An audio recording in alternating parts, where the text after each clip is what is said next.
Known for its great past, the Hong Kong movie industry has been stagnating for 20 years now.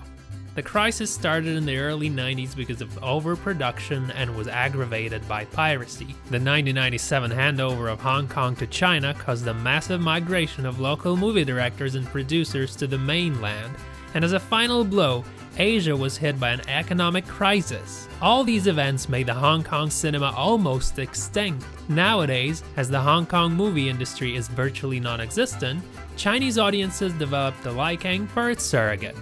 We're talking about blockbusters and thrillers with Hong Kong actors that imitate the Hong Kong movie of the 80s. At the same time, they meet draconian censorship standards of the mainland China. One good example of such movies is Golden Escape. The film belongs to the popular genre of prison dramas that emerged as early as 1987 with Ringo Lam's Prison on Fire, starring Cheung Feng. At the same time, Golden Escape gives off criminal thriller vibes of the US TV series Prison Break. The movie contains a bunch of references to the iconic drama series. The movie protagonist is a scriptwriter A. Zhang that owes a ton of money to a dangerous gangster. The rescue comes unexpectedly in the form of Zhang's grandfather who dies and leaves a will. The will reveals the existence of a family crypt filled with gold. The crypt is located on a small island in the vicinity of Hong Kong. But there's a trick. Where the crypt used to be, there's now a prison.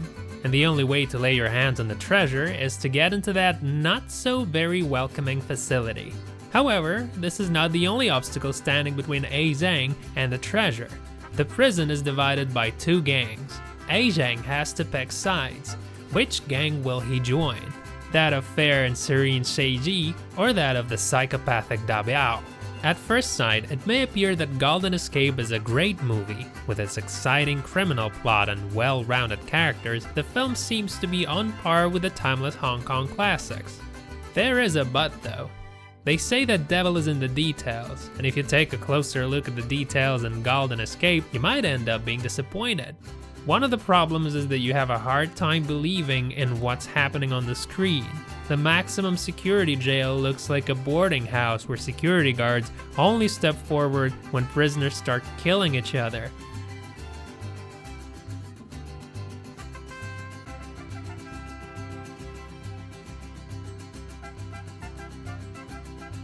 Also, since Chinese censors will never greenlight a movie that portrays a criminal as a good guy, A. Zhang goes to prison for something as ridiculous as throwing things out of the window.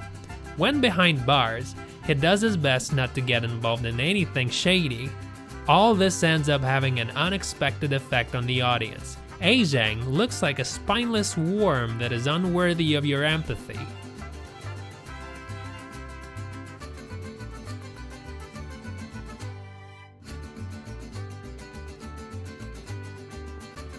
As for the noble gangster Sheiji, he's nothing short of a saint man. He welcomes the newcomer with open arms without any reason, always does the right thing and even gives up his share of gold. And as if it wasn't enough, he escapes with A. Zhang, but only to visit his daughter, who's currently at the hospital, and then goes back to jail. Sheiji is played by Ray Liu, one of the biggest stars of the Hong Kong cinema. However, despite Ray Liu's undeniable professionalism, the character that shines the brightest is the crazy badass Da Biao played by the charismatic Wei-Qiang. If you know the Hong Kong action classics like the back of your hand, you've probably seen quite a bunch of such villains. Take, for example, the Young and Dangerous films that are packed with psychos like Da Biao. Let's not forget that it's 2022 though. And we're in no position to be picky. What used to be is never coming back.